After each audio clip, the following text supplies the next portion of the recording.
For decades, we've seen Superman take flight, but never quite like this. James Gunn promised the fresh start to the DC Universe, but did he deliver a Superman worthy of the S?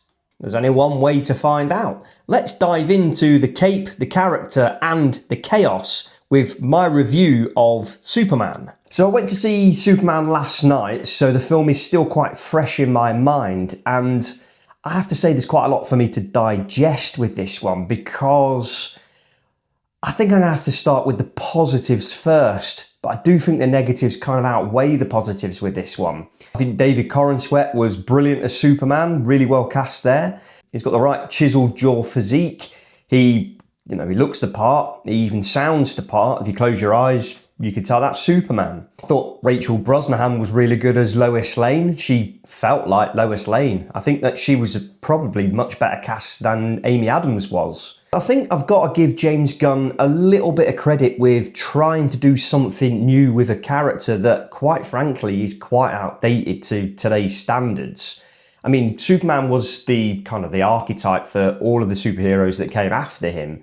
But you'd argue that Spider-Man and Batman are much more layered characters. So what can you do with Superman that is fresh and up to date and can stand shoulder to shoulder with these other characters? And it's what they try to do in this film. So from here on in, I'm going to say that there is heavy spoilers. So if you haven't seen the film, then you need to go watch it first before watching this review. Or if you just want it spoiled, then you crack on.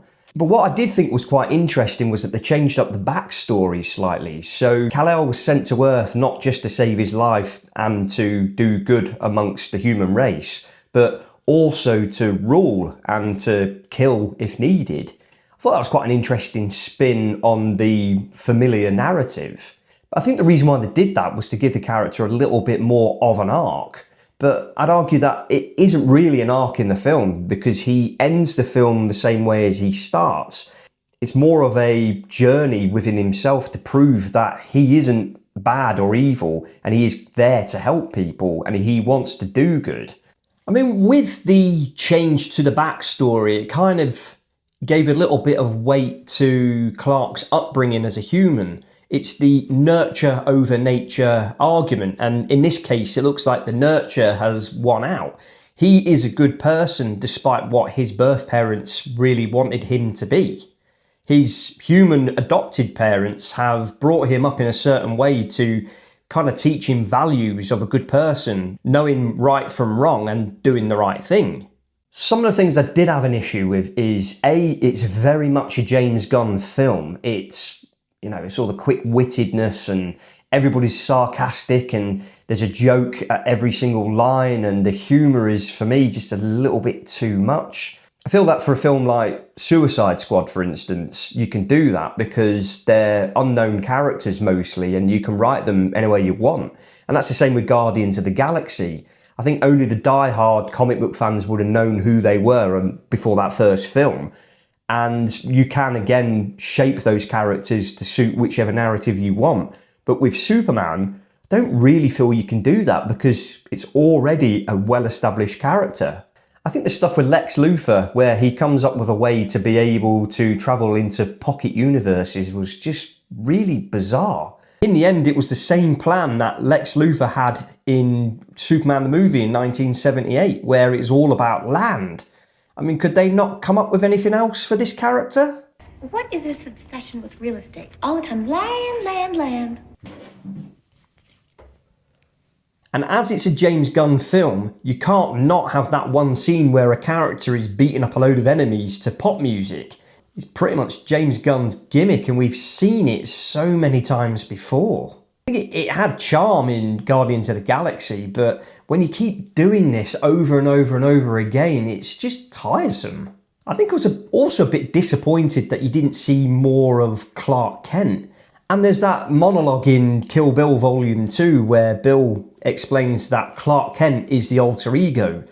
Kal-El is Superman. Superman is his natural true self. And Clark Kent is pretty much his critique on the human race.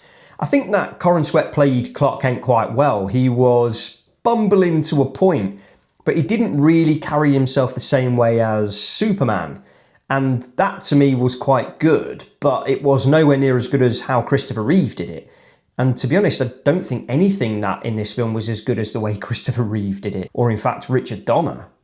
With this film, Superman isn't quite alone. At the Fortress of Solitude, not only does he have Krypto the Wonder Dog, but he's also got the robots. And this felt a little bit like what John Peters had pitched to Kevin Smith when he went to write Superman in the 90s.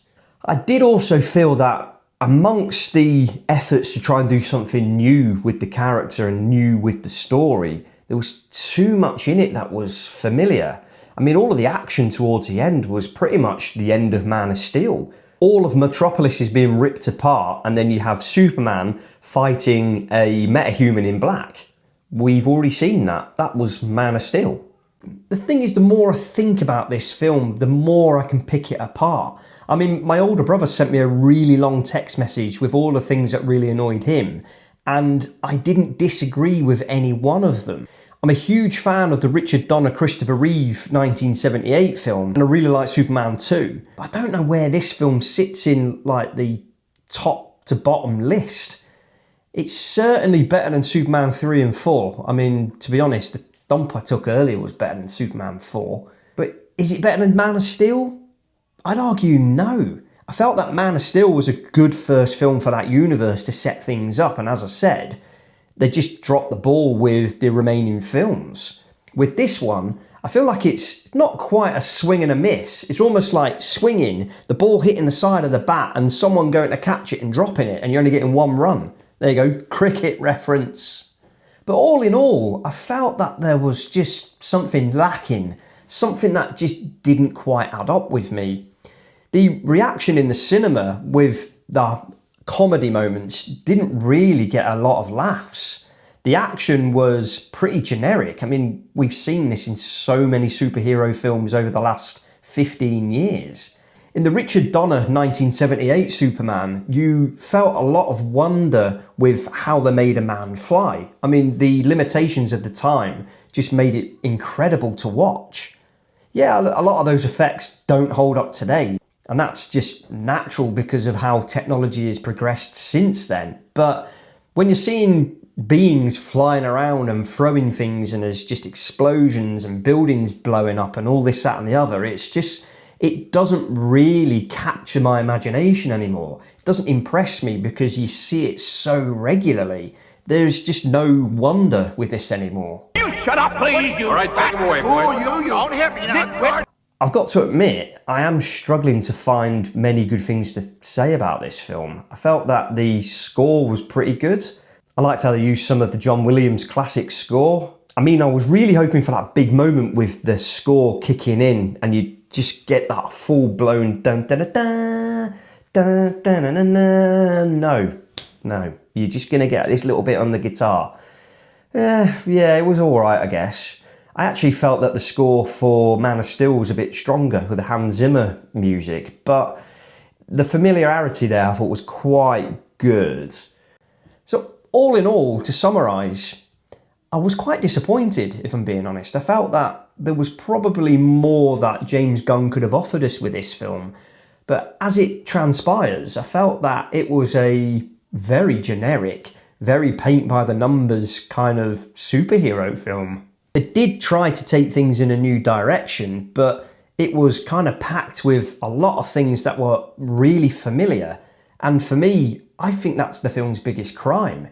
There is nothing in this film that we haven't seen before. And it's a real shame because David Corenswet is a really good Superman. The suit grew on me. I thought it looked good on screen. His mannerisms were on point. I felt that he held himself really well in the film and I could believe that he was Superman. For me, Christopher Reeve will always be the pinnacle. He will always be the measuring stick where it comes to Superman. I felt that Henry Cavill did a really good job as Superman and I was enjoying watching him play the role, and I'm really disappointed that he didn't get more to do with it. But this is what we have now and they're going to be continuing this on into a whole new universe. And I have to say at this point, I'm not really all that interested in what's yet to come. I mean, yeah, I'm probably being a little bit too harsh. And I guess that's the point. I think my expectations were probably a little bit too high from what I wanted to see from a Superman film, yet I knew that this wasn't going to quite hit the mark. And it really didn't for me. But it was nice to see Christopher Reeve's son in the film as a newscaster, which I think he is in real life. So yeah, nice little touch there. Crypto the dog wasn't as annoying as I thought he was going to be. I mean, when I saw that first trailer, for anybody who's seen the reaction to that first trailer, I was kind of like, what are you doing? I think at the end where you saw Supergirl and it turns out she's the actual owner of Crypto and she's just off partying on other planets, I just thought, what was that? Again, she's supposed to be similar to Superman. Yeah, well, that was a really daft moment. It kind of took you away from the rest of the film. So all in all, I think I give the film 5.5 out of 10. But what did you think? Did you think it was better than Man of Steel? Did you think it was a good start to this new DC universe? Did you dislike it? What was there about this film that you did like or disliked? Please feel free to let us know in the comments. And those are my quick thoughts on the film for what it's worth. Keep an eye on the channel because there will be some more content uploaded soon. We appreciate that it's been a bit slow recently because Sean's been to New York and there's a whole video about that on our channel now, which you should really check out. I've moved house, so as you can see, I've got a new backdrop here. So it's been a real hectic couple of weeks, but we are going to be pushing forward with new content. So please keep an eye on the channel. Anyway, I've been Colm from the Critical Cinema Club, and I'll see you next time. Take care.